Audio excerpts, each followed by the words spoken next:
नमस्कार। सनातन संस्था और हिंदू जनजागृति समिति द्वारा आयोजित नामजप सत्संग इस विशेष कार्यक्रम में मैं श्रीमती शिप्रा जोएकर आप सभी का पुनः हार्दिक स्वागत करती हूँ। यहाँ के स्थान देवता, वास्तु देवता और भगवान श्री कृष्ण जी के चरणों में प्रार्थना करेंगे कि आज का ये सत्संग निर्विघ्न रूप से संपन्न हो।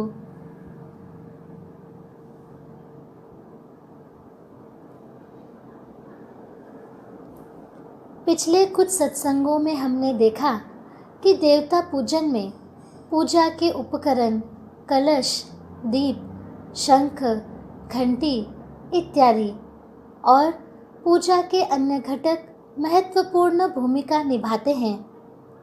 साथ ही हमने उनका धर्मशास्त्र की दृष्टि से क्या महत्व है यह भी जान लिया। अनेक वर्षों से उपयोग में लाए जाने वाले उपकरण धर्मशास्त्र की दृष्टि से अधिक लाभकारी होते हैं। पूजा घर में देवताओं के सदा समीप होने के कारण उनकी सात्विकता बढ़ती है और उनमें देवत्व निर्माण होता है। आज के सत्संग में पूजा के उपकरणों के विषय में अधिक जानकारी हम समझ कर लेंगे।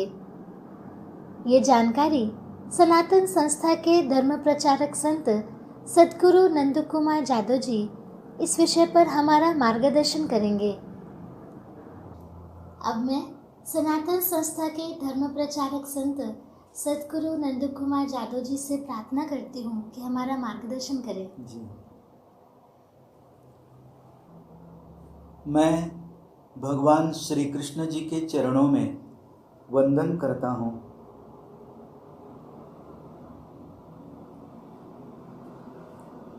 आपसे भी अनुरोध है कि आप अपने उपास्य देवता, इष्ट देवता अथवा कुल देवता से प्रार्थना करें कि आज का ये कार्यक्रम हम निर्विघ्न रूप से सुन पाएं। आजकल हम देखते हैं कि पूजा के लिए उपयोग में लाए जाने वाले उपकरण स्वच्छ नहीं होते अथवा उन्हें पूजा विधि के समय जहाँ जगह मिले वहाँ रखा जाता है। क्या ऐसी स्थिति में उनमें देवत्व निर्माण हो पाएगा? इसका उत्तर है नहीं। पूजा विधि के लिए रखे उपकरण स्वच्छ हो तो उन्हें देखने से मन प्रसन्न होता है, मन को शांत लगता है, उनसे अपनापन बढ़ता है। ऐसे उपकरणों का उपयोग करने से हमारे भीतर भाव जागृत होता है। भाव का सहज और सरल अर्थ है किसी वस्तु अथवा व्यक्ति के प्रति आस्था। इन उपकरणों के प्रति हमारे मन में निर्माण हुई आस्था तथा इन उपकरणों का निरंतर किया गया उपयोग ईश्वर के प्रति हमारा भाव बढ़ाने में सहायक होता है। जी सद्गुरु जादव जी, जैसा आपने बताया ना, ठीक वैसे ही आजकल होता है। हाँ। तो इसलिए देवता पूजन के उपकरणों की संरचना का शास्त्रीय महत्व क्या है, ये हमें बताइए। जी बताता हूँ। जी। शास्त्र के अनुसार पूजा की प्रत्येक वस्तु का अपना विशेष स्थान है और उस विशेष स्थान का आध्यात्मिक महत्व भी होता है। इसलिए देवता पूजन के समय इन उपकरणों को जब हम विशिष्ट पद्धति से और विशिष्ट स्थान पर रखते हैं तब हमें पूजा विधि से अधिक लाभ होता है। आजकल देवता पूजन के समय पूजक ये उपकरण अपनी सुविधा के अनुसार अपनी दाहिनी अथवा बाईं ओर जहाँ स्थान मिले वहाँ रखता है। ये बात शास्त्र के अनुसार उचित नहीं है। इन उपकरणों की मनचाही रचना हमें आवश्यक मात्रा में आध्यात्मिक लाभ प्राप्त नहीं करवा सकती। देवता पूजन के उपकरणों की संरचना का ये शास्त्रीय महत्व है। जी, तो इस हेतु देवता पूजन के उपकरणों की संरचना कैसी होनी चाहिए? जी, देवता पूजन के उपकरणों की संरचना कैसे होनी चाहिए, ये अब हम समझ कर लेते हैं। जी, देवता पूजन के उपकरणों की संरचना में 5 स्तर होते हैं। वे स्तर कौन से हैं? प्रत्येक स्तर पर विविध उपकरणों का स्थान कहाँ होता है, ये जानने के लिए आइए देखते हैं एक आकृति। यदि हम ऊपर की ओर से देखेंगे तो उपकरणों की संरचना का दृश्य हमें कुछ इस प्रकार दिखाई देगा। इस आकृति में पूजा के उपकरणों की संरचना के 5 स्तर दिखाई दे रहे हैं। पहला स्तर है नैवेद्य की थाली तथा पूजा की थाली का। दूसरा, पूजा के उपकरणों का दूसरा स्तर है कलश, जलपात्र तथा आचमनी। पूजक अपने सामने मध्य में ताम्र पात्र रखें, उसके बाईं ओर जल का कलश और दाहिनी ओर प्रत्यक्ष विधि में प्रयुक्त जलपात्र तथा आचमनी इत्यादि उपकरण रखें। ये उपकरण जल से संबंधित हैं, अर्थात इन उपकरणों से पूजा विधि के विविध उपचारों में जल का प्रयोग किया जाता है। अब हम समझ लेते हैं उपकरणों की संरचना का तीसरा स्तर। चित्र में दर्शाए अनुसार पूजक की बाईं ओर कर्पूर आरती और तेल का दीप रखें तथा पूजक की दाहिनी ओर अगरबत्ती तथा निरंजन रखें। देवता के बिल्कुल समीप और सामने मध्य भाग में नारियल रखें। संरचना के चौथे स्तर में पूजक की बाईं ओर शंख तथा दाहिनी ओर घंटी रखें। संरचना के 5वें स्तर में पूजा घर के दोनों ओर समान लंबाई वाले दिवट रखें। दिवट अर्थात समई अर्थात लंबा अनेक बाती वाला दीप। यह अधिकतर पीतल का होता है। इस प्रकार देवता पूजन के उपकरणों की संरचना की जाती है। जी, अब प्रश्न ये निर्माण होता है कि देवता पूजन के उपकरणों की संरचना इस प्रकार 5 स्तरों में क्यों करनी चाहिए? वो भी बताता हूँ। जी, देवता पूजन के उपकरणों की ये संरचना पृथ्वी, आप, तेज, वायु और आकाश, इन 5 तत्वों के स्तर पर आधारित है। ये संरचना 5 तत्वों के स्तर पर ही क्यों की गई है, ये भी प्रश्न मन में उभरता है। उपकरणों की ये संरचना और 5 महाभूतों के परस्पर संबंध के बारे में यहाँ कुछ समझ लेना उपयुक्त होगा। आकाश अर्थात रिक्ति। आकाश तत्व से वायु तत्व की उत्पत्ति हुई। वायु तत्व से तेज तत्व की उत्पत्ति हुई। तेज तत्व से आप तत्व की उत्पत्ति हुई और आप तत्व से पृथ्वी तत्व उत्पन्न हुआ। संक्षेप में आकाश तत्व से अन्य 4 तत्व उत्पन्न हुए। साधना करते समय सामान्यतः सर्वप्रथम पृथ्वी तत्व की अनुभूति होती है। इसके उपरांत आप तत्व की ऐसे करते हुए आकाश तत्व की अनुभूति तक पहुंचना होता है। उसके उपरांत ईश्वर की अनुभूति होती है। इससे हमें यह स्पष्ट हुआ होगा कि उपकरणों की यह संरचना ब्रह्मांड में कार्यरत पंच तत्वों का स्तर दर्शाती है। साथ ही ये संरचना जीव की पृथ्वी तत्व से आकाश तत्व तक की यात्रा का प्रतीकात्मक रूप है। इसलिए देवता पूजन के उपकरणों की संरचना इस प्रकार 5 स्तरों में की जाती है। सद्गुरु जादू जी, अब हमें नैवेद्य का पात्र के विषय में विस्तार से बताएं। जी, देवता पूजन में नैवेद्य का पात्र महत्वपूर्ण है, उसके विषय में बताता हूँ। जी।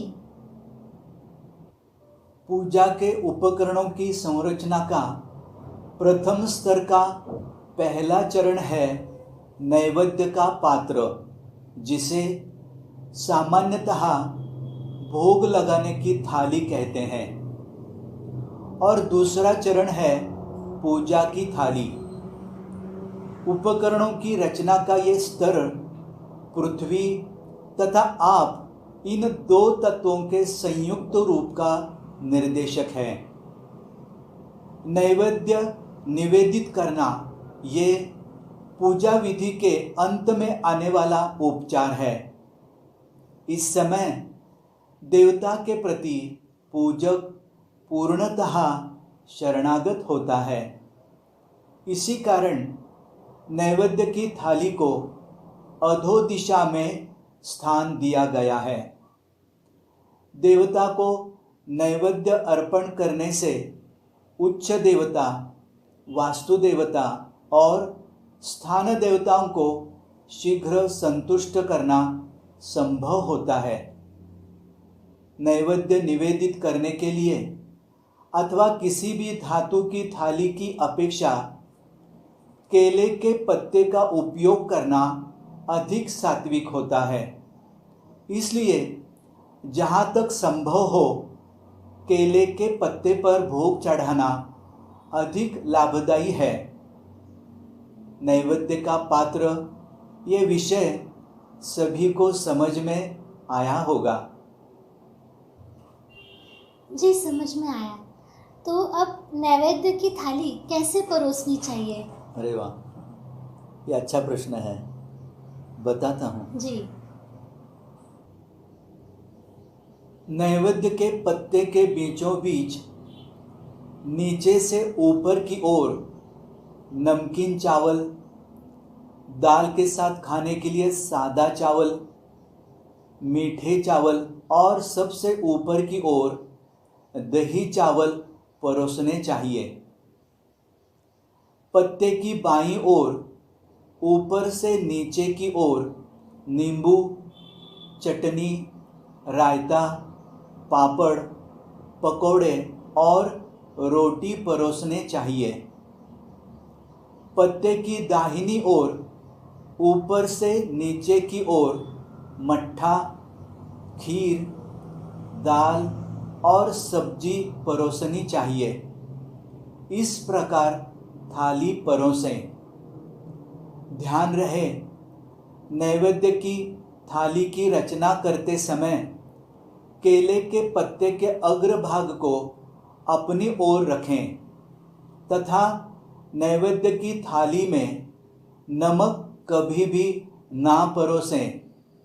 नमक पृथ्वी और आप तत्व से संबंधित है, इसलिए उसमें रजतमात्मक तरंगे आकृष्ट करने की क्षमता अधिक होती है। इसलिए नैवेद्य की थाली में नमक ना परोसे। इस प्रकार से नैवेद्य की थाली परोसते हैं। देवता पूजन की ये सभी कृतियां करते समय यदि नाम जप करते हैं तो हमें आध्यात्मिक स्तर पर अधिक लाभ मिलता है। इसलिए अब हम प्रत्यक्ष नाम जप की कृति करेंगे। विज्ञान में तात्विक अर्थात थ्योरी के लिए अधिक अंक और प्रैक्टिकल अर्थात कृति के लिए कम अंक होते हैं, लेकिन अध्यात्म में तात्विक भाग को केवल 2% ही महत्व है और प्रत्यक्ष कृति अर्थात साधना को 98% महत्व होता है। तो आइए हम भी इसका अनुभव लेने का प्रयास करते हैं। अब हम नाम जप की प्रत्यक्ष कृति करेंगे। नाम जप करते समय अधिकांशतः मन में विचार आते हैं।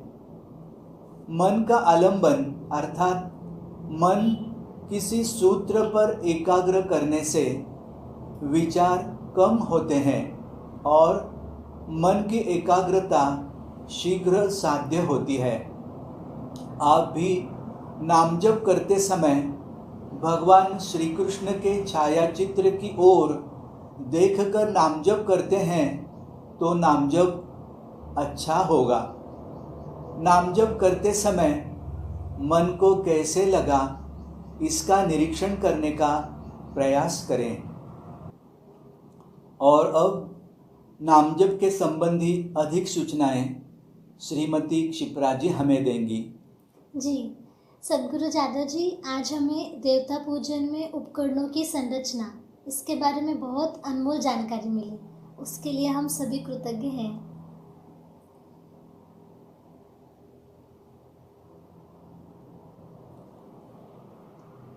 अब हम श्री कृष्ण जी का नाम जप ऑडियो के द्वारा लगाएंगे। इस ऑडियो की एक विशेषता है, सनातन संस्था की संत श्री चित्तशक्ति श्रीमती अंजलि गाडगिल जी ने ये सात्विक जप का उच्चारण किया है। यदि आपके उपास्य देवता अथवा कुल देवता अलग हैं और आपको उनका नाम जप करना हो तो आप कृपया ऑडियो म्यूट कर सकते हैं और नाम जप कर सकते हैं। आज प्रत्यक्ष संतों की वंदनीय उपस्थिति में हमें नाम जप करने का अवसर मिल रहा है। हम इसकी अनुभूति लेंगे।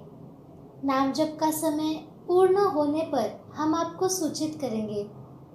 किसी भी कार्य से पूर्व प्रार्थना करने से और कार्य पूरा होने के बाद कृतज्ञता व्यक्त करने से कार्य में आने वाली बाधाएं दूर होती हैं। नाम जप का आरंभ करने से पहले अब हम अपने इष्ट देवता, कुल देवता या भगवान श्री कृष्ण जी से प्रार्थना करेंगे। हमारा नाम जप भावपूर्ण और एकाग्रता से करवा लीजिए, ऐसी आपके चरणों में प्रार्थना है।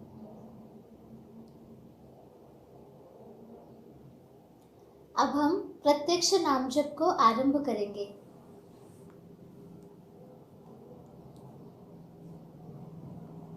ओम नमो भगवते वासुदेवाय। ओम नमो भगवते वासुदेवाय। ओम नमो भगवते वासुदेवाय। ओम नमो भगवते वासुदेवाय। ओम नमो भगवते वासुदेवाय। ओम नमो भगवते वासुदेवाय। ओम नमो भगवते वासुदेवाय। ओम नमो भगवते वासुदेवाय। ओम नमो भगवते वासुदेवाय। ओम नमो भगवते वासुदेवाय। ओम नमो भगवते वासुदेवाय। ओम नमो भगवते